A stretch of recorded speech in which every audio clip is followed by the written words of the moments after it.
asked Cindy if we could do this special session just because this particular topic has become the most talked about thing in my company with all of our customers, 3,000 customers that we have in Northeast Ohio and in other places in the country, and how it impacts their costs.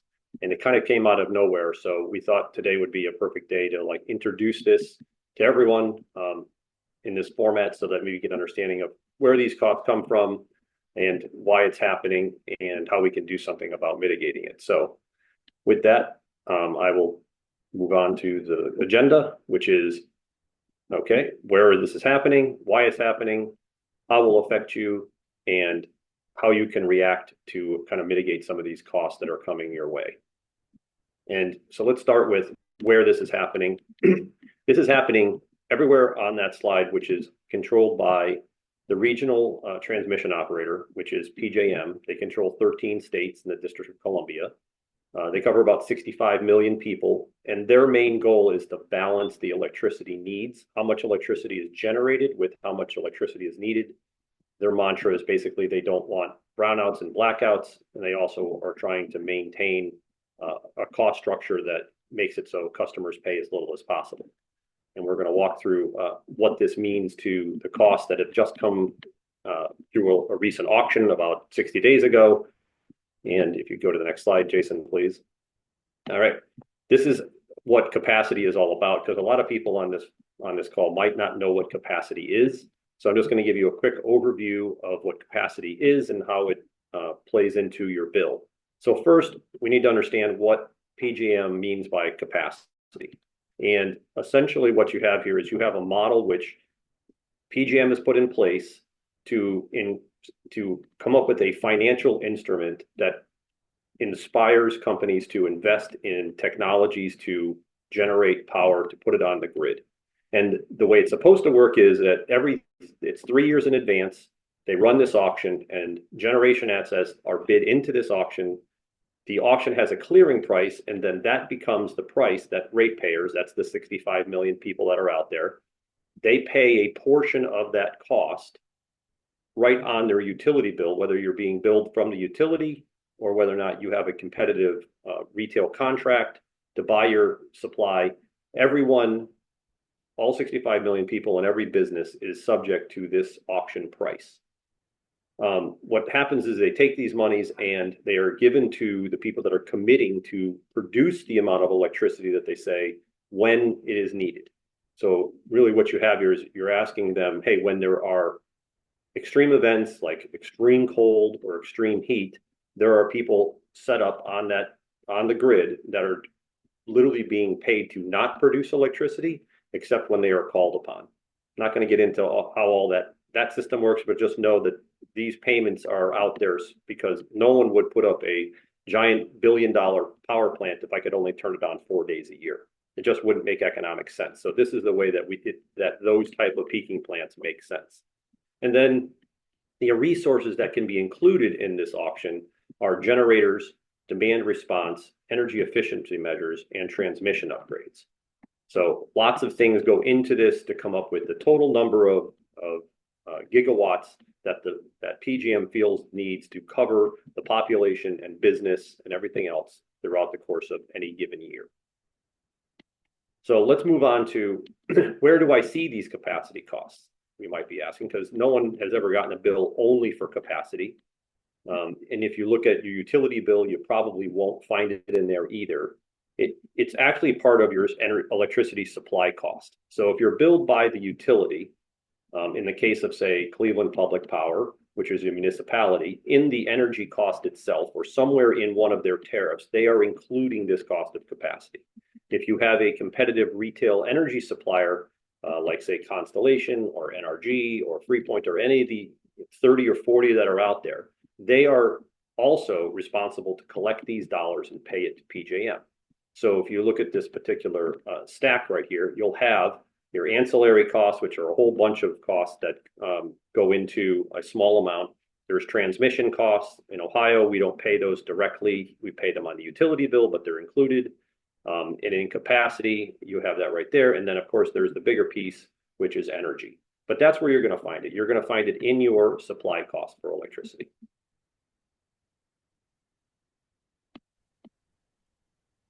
Now, let's talk about what happened and why we're actually on this call. It's really the price of capacity itself. It's traditionally has been around $100 per megawatt, and it has fallen recently in the last few years. If you look at the graph, all the way down, and we're going to focus on our RTO, which is the dotted orange line. We were all the way down to $29 last year. That's the period we're in right now, which is June 1st of 2024 through May 1st of 2025. So what we're talking about is the period of time, which is June 1st of next year, going through May 31st of 2026. And kind of the graph tells it all. We were bumping down here, probably underpriced at the $30 and $29 mark, but no one expected a price to go all the way up to $269. And actually, the news gets worse. If you happen to live in Baltimore or in Virginia, their prices are in north of $450. Virginia is $466 and Dominion is $444. So you can imagine when I go through some of the cost scenarios, if you have facilities in those locations, they're subject to even much higher costs than what I'm going to review with you here today. So I guess it's important to know, really how we got here, what changed. How did we get to this particular point in time? Well, what's changed is that there was a lot of rule changes essentially within PJM.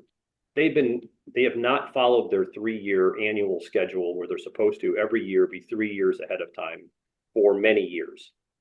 There's been a lot of changes in the energy industry where renewables are starting to become a major factor in how much electricity is produced, which don't have the same profiles as, say, a nuclear plant, which is on all the time, or a coal plant, which are going to keep on all the time. So how do they dealt with these resources that are more intermittent has caused a lot of, I guess we'll call it debate within the PJM. But ultimately, they've made some rule changes. So the first piece is good news. We'll talk about that.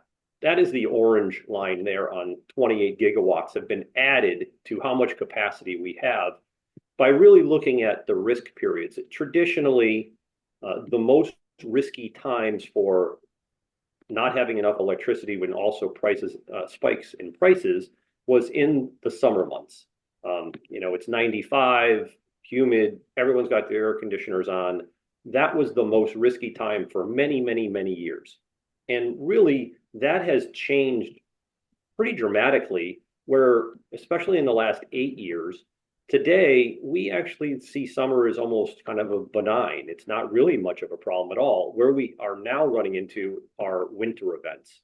I'm not sure if you heard the word polar vortex, but we've had a couple of them. The most recent one that was significant was Winter Storm Elliott, Christmas a couple of years ago.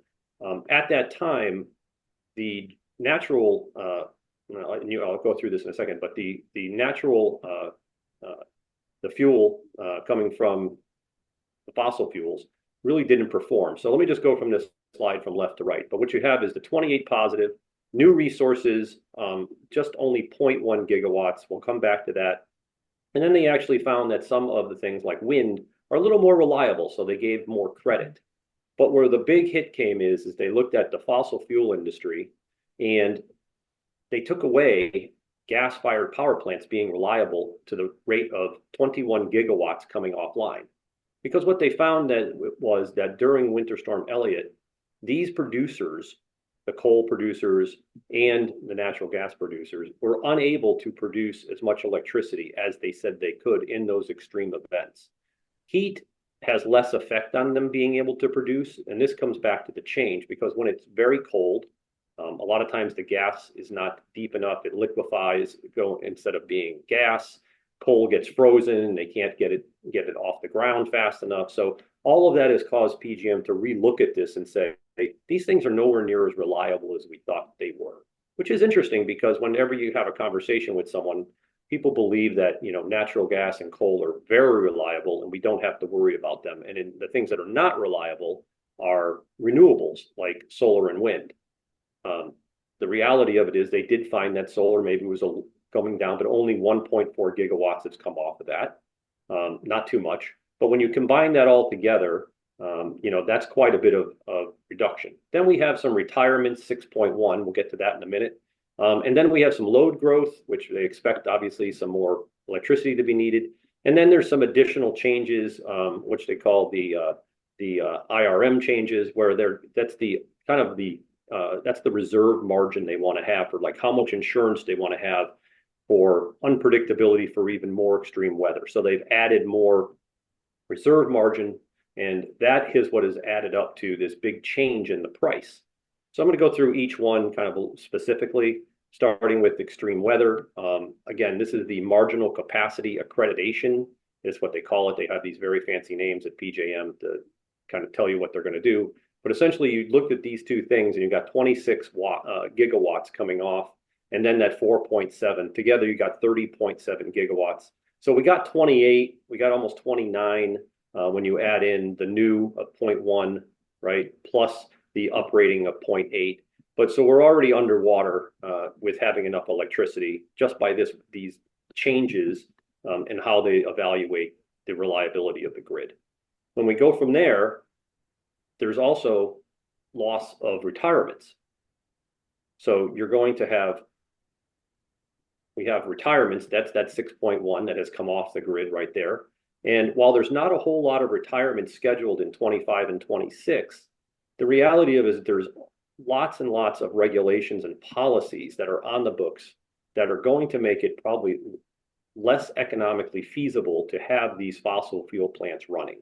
So as these policies, continue to mature, make their way through legislation, you're going to see more coal retirements and even more gas retirements coming into 26, 27, 28, and certainly out to 2030. That's worth another 6.1 gigawatts lost of capacity. And then we're going to move on to load growth.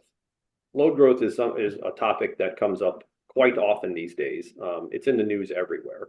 And the reason load growth is, where it's at is because the really data centers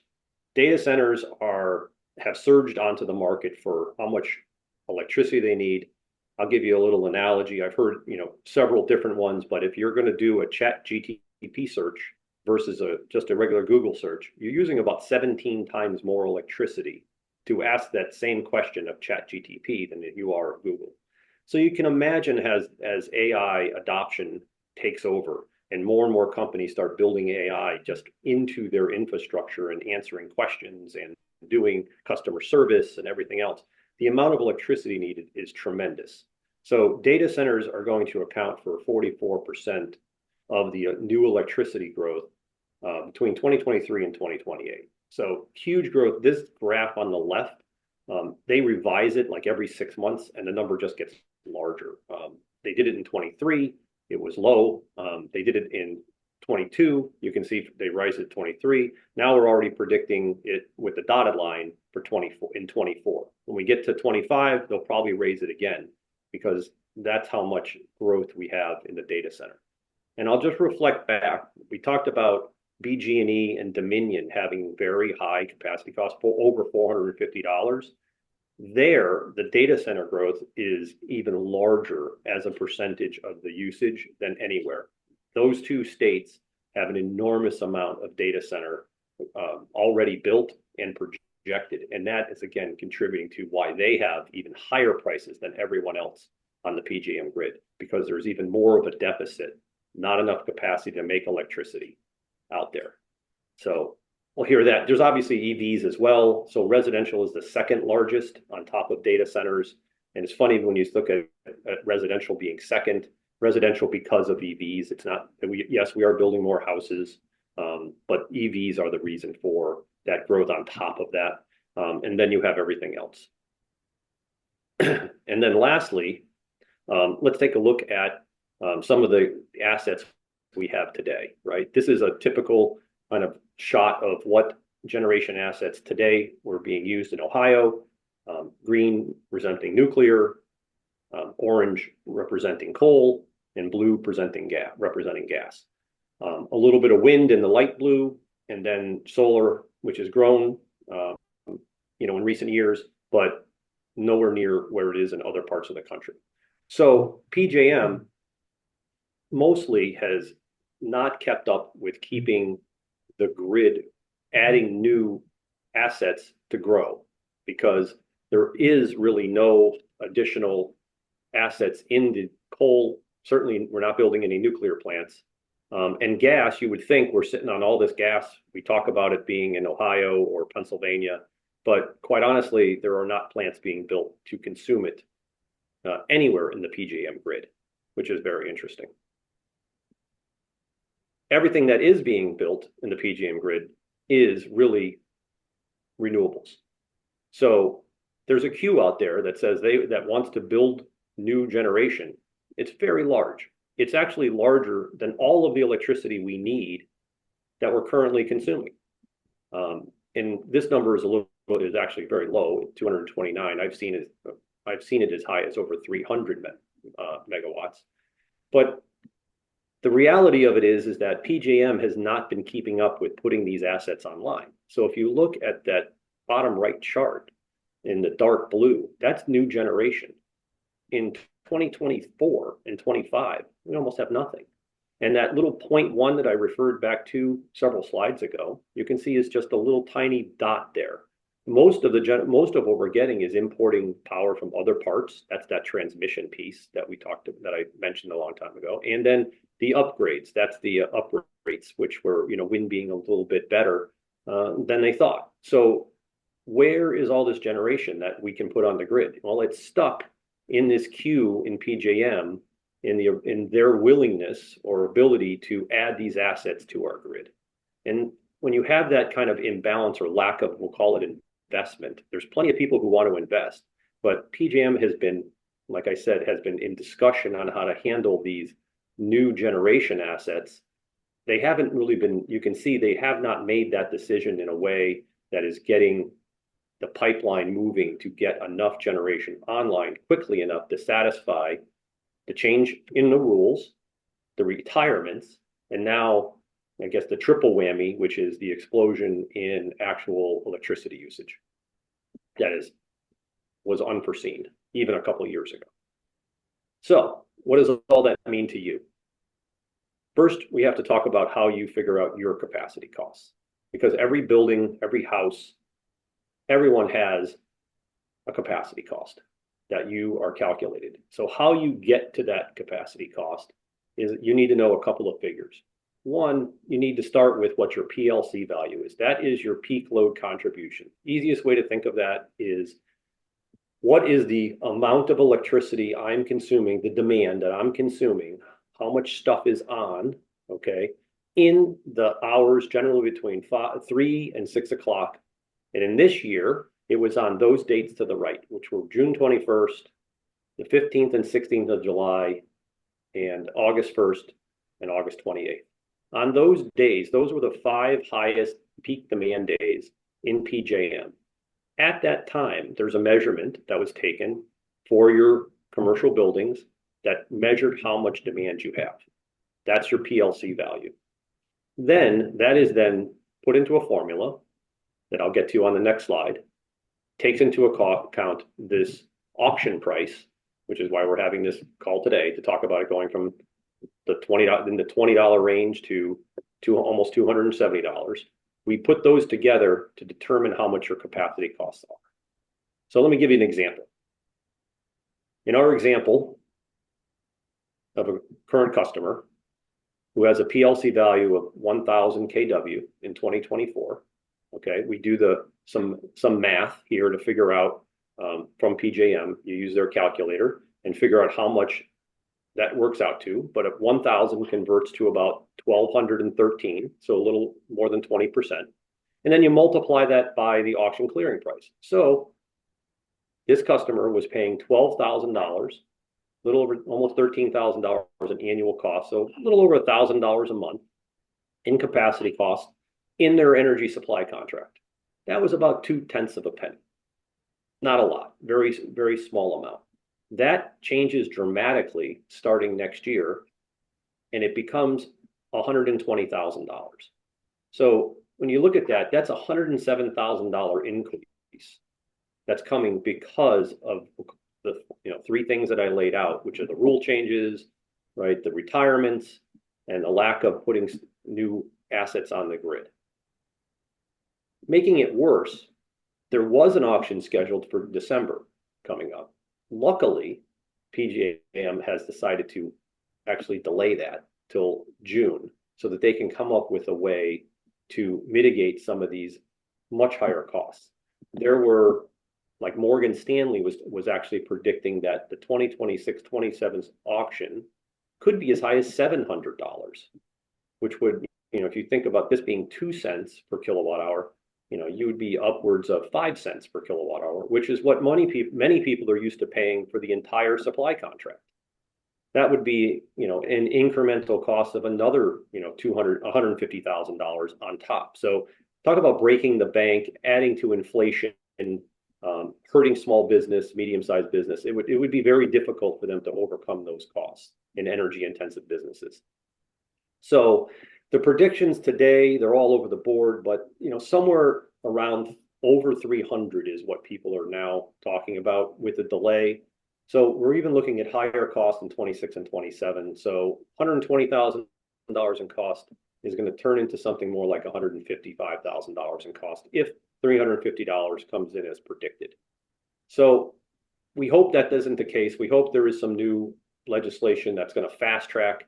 There has been several meetings at PJM that look like they are going to try and take what they call shovel-ready projects, and they are going to try and fast track them to get them on the grid. But today, just to give you an idea how long it takes, if we wanted to today decide we were going to build a new solar field somewhere in the PJM grid, it's about 6 years behind. They're going to tell us that how much it's going to cost for us to do that. Then we'd have to actually get it constructed and connected. So it is a very long period of time to get anything actually on the grid and working.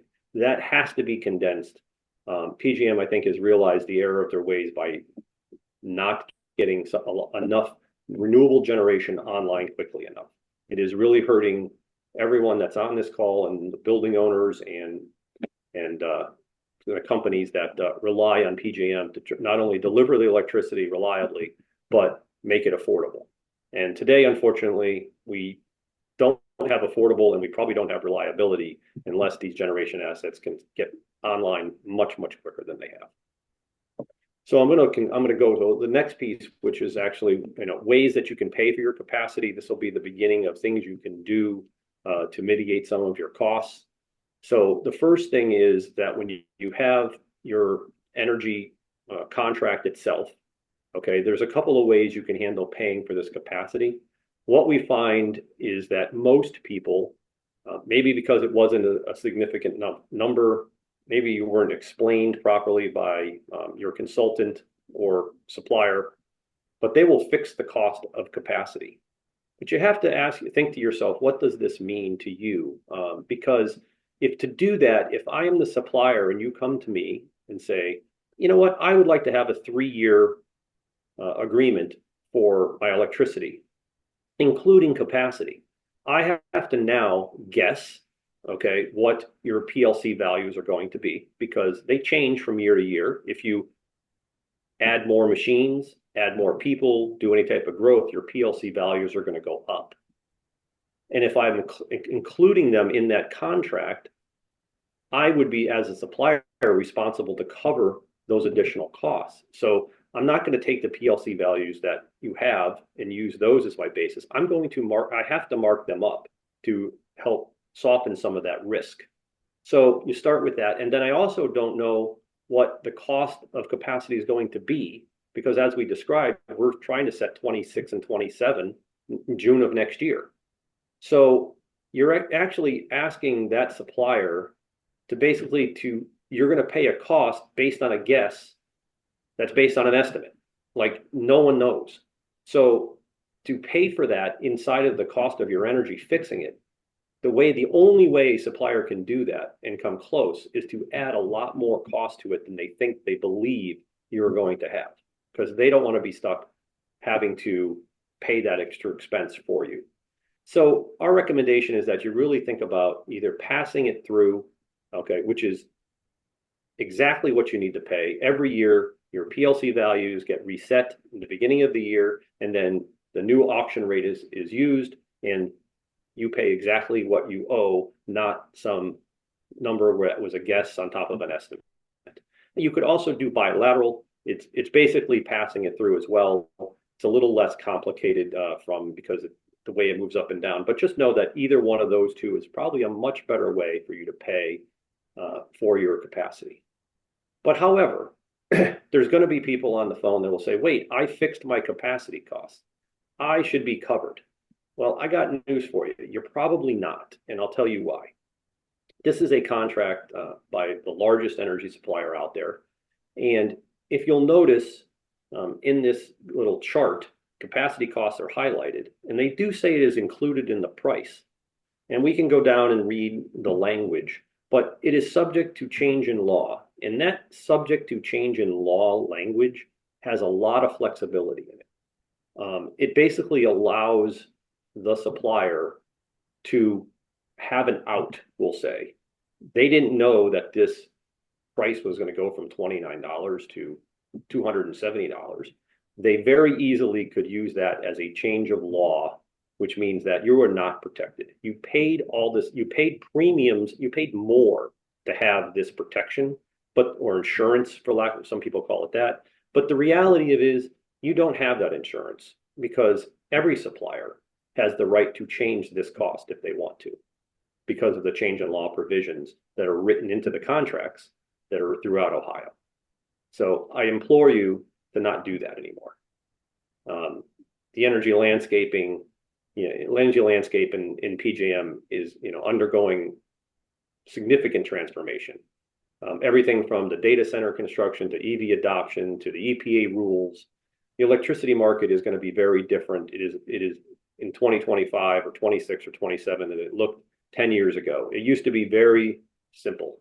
It no longer is simple. It is very dynamic. It changes quickly, and it can cost a lot of money especially compared to where it was just even a couple years ago. So with that, I'm going to turn it over to Jason, and Jason's going to go through some things on how you can react to these market changes and potentially save yourself some money.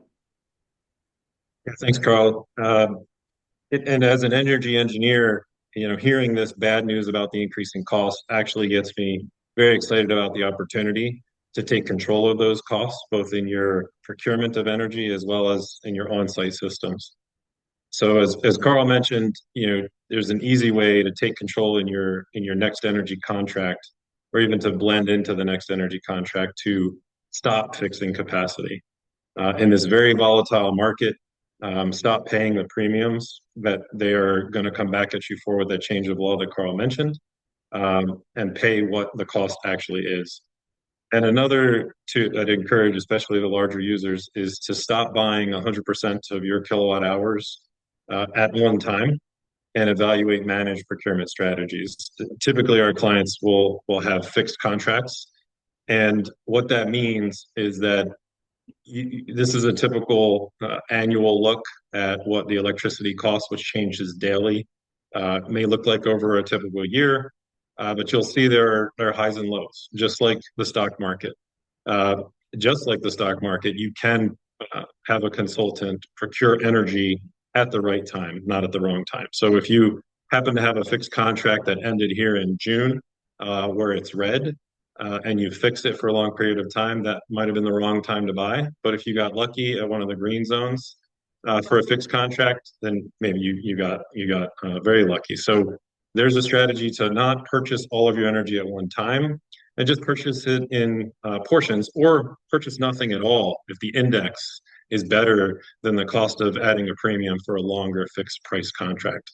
This is an example of this in action with a current client. It was a client that had a decision to make at the end of their last fixed contract that ended April of 2024. And the gray line on this chart is showing where, had they fixed it for 3 years, which was their standard operating procedure, they would have been at 6 cents per kilowatt hour. And that would have been guaranteed for 3 years. The blue bars, though, are what the monthly index rate was during that month. And the index was down So instead of purchasing all that energy for the next 3 years, they bought nothing. They entered into a supplier agreement where they could purchase at the right time when the market was low or at the right time before it went too high. And the goal of this client is to maintain that we stay below their former price, which was around 6 cents. And to date, staying on this strategy and not having bought any energy, not a single kilowatt hour yet, it's already saved them $115,000. This is just an example of why having someone manage your energy portfolio versus just fixed can save a significant amount of money. And in this case, as soon as the market starts getting higher, closer to that $6 line, we would lock in maybe for a year or possibly just for the winter months to get through the winter and then be back on the index on the shoulder months in April, May of the following year. We're going to jump into efficiency a little bit. So this increased cost, which Carl went through, which is effectively going to be about 15 to 25% increase in your total energy bill costs, lends itself to pull some of those old retrofit proposals off the shelf and update them. LED, if you haven't already changed to LED, is the lowest hanging fruit. But with this increase in capacity cost that's coming, and the ability for that LED to now decrease your PLC tags Carl went through, the time is right to do LED if you haven't yet, especially with a number of states introducing fluorescent bans. So, and make sure when you're doing those LED systems, you're including lighting controls and turning those lights off automated when possible. Fluorescent and HID is now a 1 to 5. The 5 year is when your hours of operation are very low. If you have 2 to 3 shifts in yours or your client's facilities, it's a very fast payback on fluorescent and HID replacements. Even the costs are getting so high now that replacing if you were an early adopter in LED, or your building was designed at a time where ASHRAE was still between fluorescent and LED, it may be time to look at replacing LED with newer, more efficient, and more cost-effective solutions. And that can easily be a 4-year payback, adding controls. If you did your interior and still have your exterior to do, with half of the year being on, that's around a 3-year payback. And simply adding controls to your LED systems can easily have a 2 to 4-year payback. HVAC systems are traditionally looked at by most of our clients as something they'll replace when they break. With the costs coming up, we're looking at any unit 15 plus years old with the efficiency improvements that have happened and ASHRAE requirements. And crossing that with the typical high costs of maintaining this equipment, it might be time to relook at all of your systems and leverage the opportunity to upgrade boilers, chillers, and rooftop units. While you're looking at your HVAC systems, there are plenty of new technologies to look at.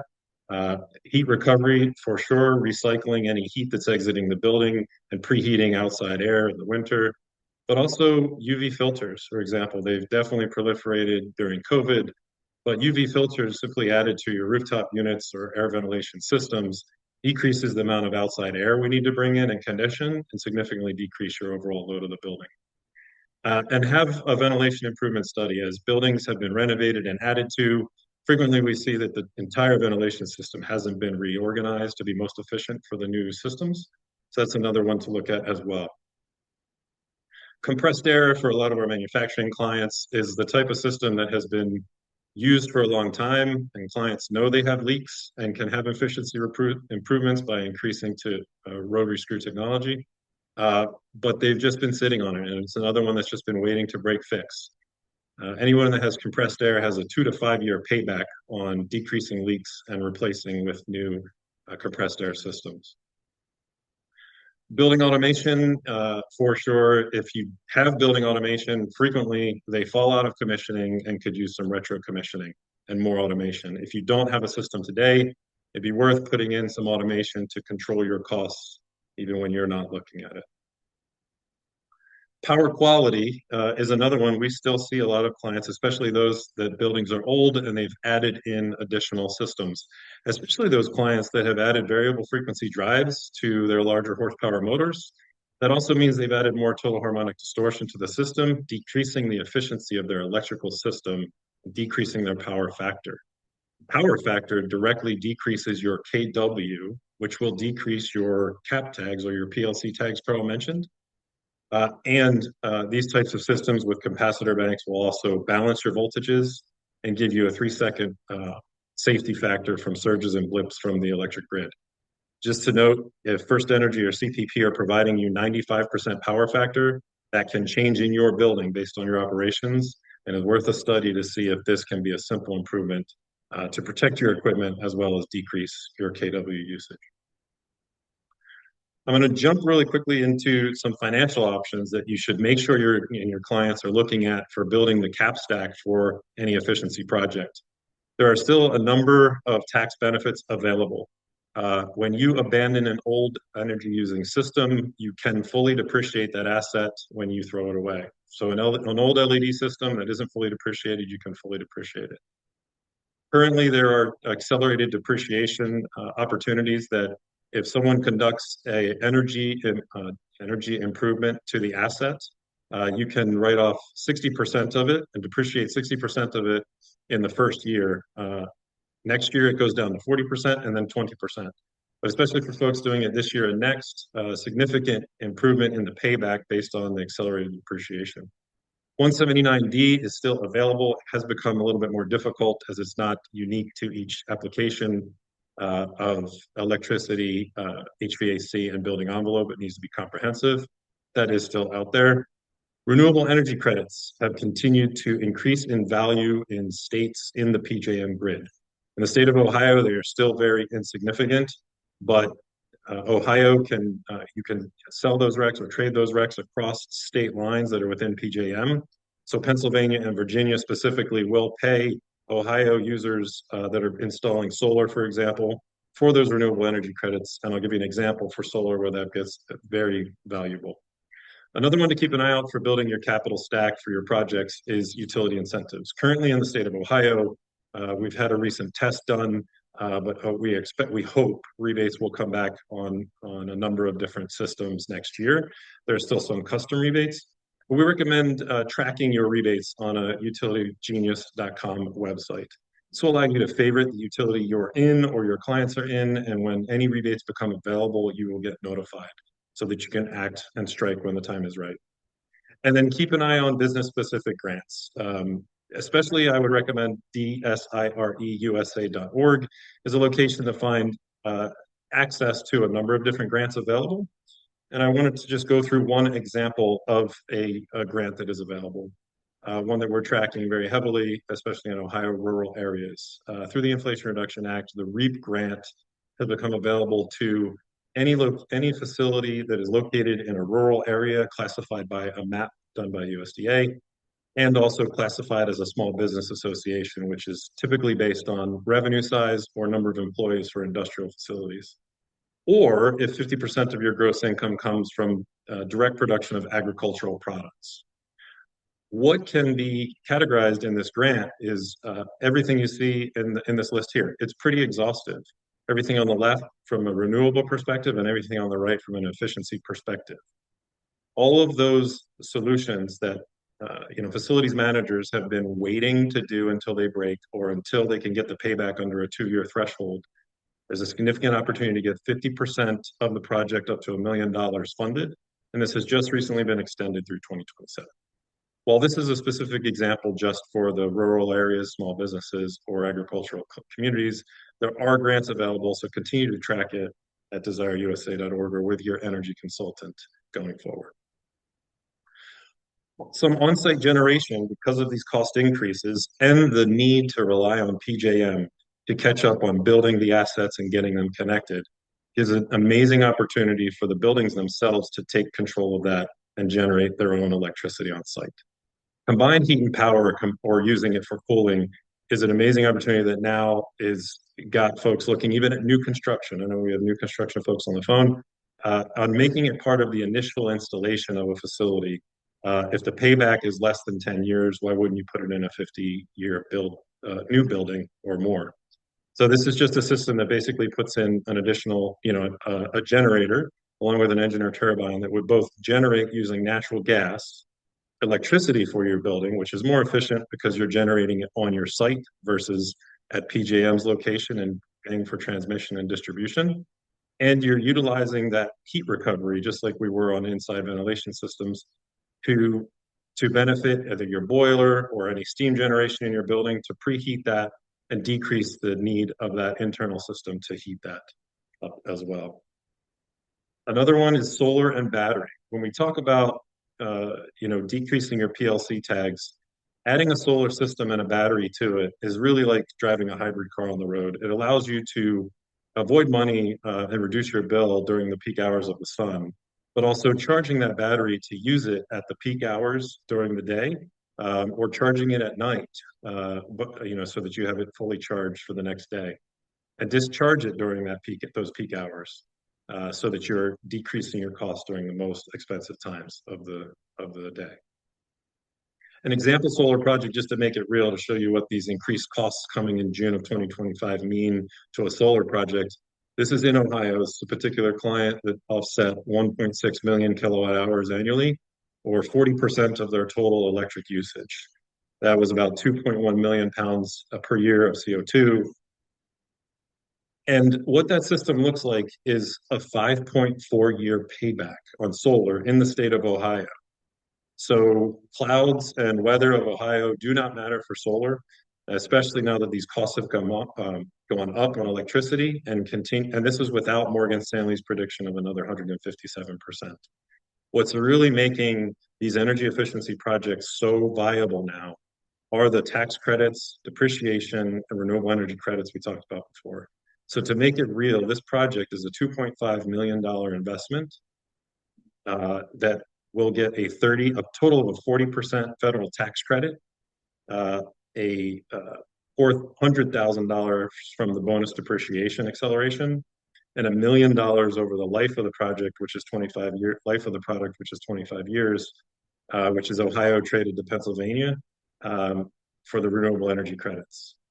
Now, one piece of note on here, even if you are a nonprofit and don't pay taxes, that federal tax credit will still be given to you, just not through taxes, but as a check. So that is available to nonprofits as well. So everybody can benefit from tax credits for renewables. And then what else makes sense to really look at now is that since the cost of capacity has gone up so significantly, it is becoming 10 times more viable to look at your operations of your building to avoid the peak hours of the day, or to have the ability to offset or turn off things during that time of day. The value to a client went from about $6,000 per 100 kilowatts to about from 600 to about $6,000 to about $60,000 per 100 kilowatts.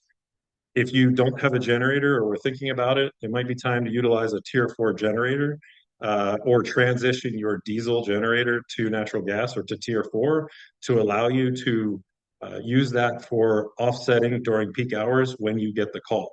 This is just where where you enter an agreement with your supplier to turn off certain systems, and you get paid for that. The other benefit of demand response is that the PLC tags that Carl mentioned, and this is just a reiteration of that graph you saw, when you can turn things on and off during those peak 5 days, you can make your PLC tags go down to next to nothing. So you can take control using demand response to decrease your KW and decrease your PLC tags that are used to base your capacity costs in the first place. What that looks like for the total load of a building then is you could certainly have a CHP system to use to cover at least the lows of your daily usage. So this is just an example of a daily usage profile using combined heat and power to generate electricity and generate thermal load to support thermal loads inside the building, using photovoltaics or solar to cover the peaks during the day, and having a demand response ability to offset during the peak hours. So when I think about new construction, we have some architects and engineers on the line, designing buildings to not be solely reliant on the grid. You still need to have connectivity for extreme situations, but building and taking control of electricity on site is becoming more viable than ever. Some other ways that this is becoming easier for our clients to move on is, look, capital expense has always been the challenge. With these increased costs, there are plenty of partners in finance that will partner with you on investing in your building. So the two to the right are the ones I'll focus on that can take that payment for a system from a capital expense to an operating expense or an off-balance sheet expense. So from a PACE or on-bill perspective, using PACE financing, which is where over a 10 to 20-year agreement would take that cost and put it into your property taxes biannually, or putting it on your electric bill. So if you were to spend $100,000 on an LED project, you could work to put the cost of that loan onto, say, 5 years on your electric bill. So on the same bill, you'll net the savings of that LED improvement minus the cost of the loan, making that cash positive and looking like an operating expense to the business. The other opportunity is energy as a service, which is if you had an audit done of your building and found lighting, HVAC, solar, et cetera, you wanted to do as a group in aggregate, this can be purchased and installed by a third party, maintained over that period of time by them, and then sold back to you or leased back to you as a service, which makes it off balance sheet and audited a number of times. Why that's so great is instead of CFOs having to go back or wait a year to get capital expense availability, they're able to move quickly, have it be cash positive day one, and still allow their their borrowing capital to be invested in growing their business.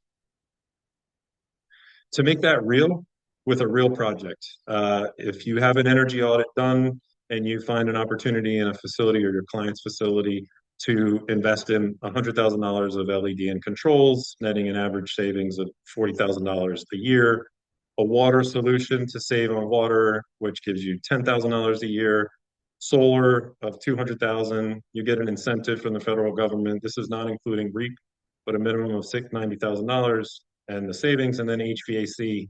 We'll do a few rooftop units, less savings per unit, but in aggregate, a $520,000 project with 100 grand in initiatives and 120 grand annual savings.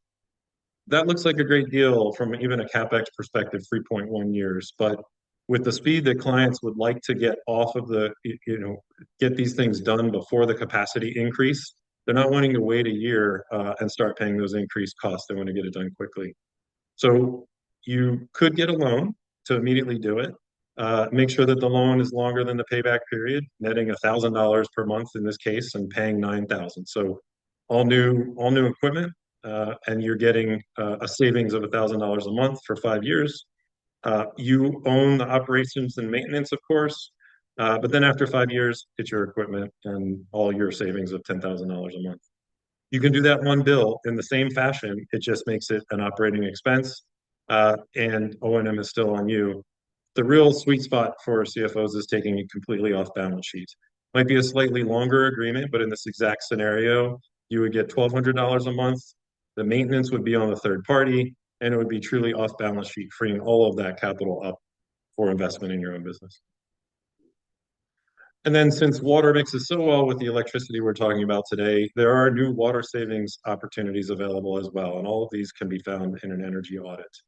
It turns out your water meters are volumetric, 99% of them are. That means they measure water and air that goes through them. And we find 10 to 30% charges or air coming through the water. There's a great way to adjust pressure and turn that water into a laminar flow and save 10 to 30% on your water and sewer bills without having to use shower heads or faucet attachments. So in summary, some of the key takeaways we want to make sure you have is investigate all of these opportunities we discussed with certified professionals. You can have TPI conduct a free energy audit for your facility or your client's facilities.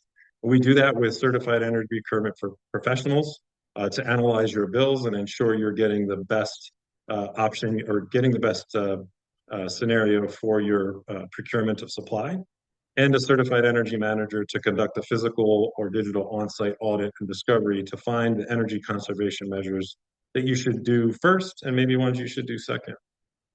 So strategies to, with fixed, make sure that you're passing through capacity, have someone look at managing your portfolio on the real-time market.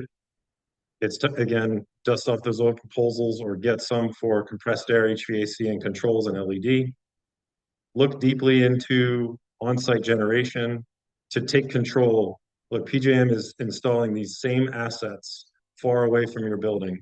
Put them on your site. and take your reliance on the grid away. And then operational improvements, again, more viable than ever. Take control of your capacity tags by decreasing the load on those days, and then take advantage of demand response and investigate all opportunities to make this as cash positive as possible. And in summary, I know, as far as District 2030, we're really focused on offsetting scope 2 emissions. So in summary, when I look at everything we just talked about, it's an amazing way to stop hearing from clients that they can't find budget to do sustainability initiatives. And I see a lot of folks doing the lowest hanging fruit first, and then losing the ability to aggregate the LED to help pay for the expensive boilers and chillers or the more expensive systems. So leverage those cash positive off balance sheet treatments for efficiency improvements and renewables and on-site generation. And from those savings you get in the sharing, utilize those to fund green energy or REC procurement for your remaining scope 2. Therefore, I see no reason why we can't offset all scope 2 and then help use some of that money to fund scope 1 and scope 3 reductions for our clients. In summary, I thought I would just share our contact information. We talked a little bit about having a free energy audit conducted. You can scan this QR code to enter your information and we'll follow up with you, or type in that link into your server to find, into your browser to find the same information. I'd love to, I think now Cindy and Carl, open it up to any questions. Thanks so much, Jason and Carl. A great presentation. And this is being recorded and it will be posted to our website. So if you didn't scan that QR code, you'll be able to do it later. Let's get to questions. We've only got a few minutes, although we can go over time if we need to. Do you believe, given this cost increase, this will boost rooftop solar growth? I think we've sort of addressed that. So unless you have additional comments, Carl or Jason, we'll go to the next question. Yeah. Absolutely, that is true. Yes. Yeah. Charlie says, I would add that it's important to note that there may not be a one-to-one relationship between output from solar and the hours upon which capacity is billed. Any comments? Sure. So there is capacity is actually billed, and maybe we're confusing capacity with demand charges, but capacity is built into the annual cost that has to be offset, regardless if you use 1 kilowatt of hour of electricity or 1 million. Your cap tags times the auction price in that calculator will dictate how much it pays, how much you have to pay. So I'm not quite sure that that particular question is directly on track. Probably more considering not capacity, but demand charges. The next question is from Jay. Does the list of changes in capacity from earlier fully encompass the reasons for the price increases? From what I understand, capacity pricing isn't purely a function of supply and demand. The clearing prices would also have to do with the cost of entry for generators offering into the market. For renewables coming in at the top of the stack alongside retirements of fossil generators, is the actual type of generation and their cost structure also playing into the cost increase? There has always been a conversation on whether or not renewables are getting subsidized to be part of this generation stack. And I don't believe I am qualified enough to get into the minutia of how PJM dictates the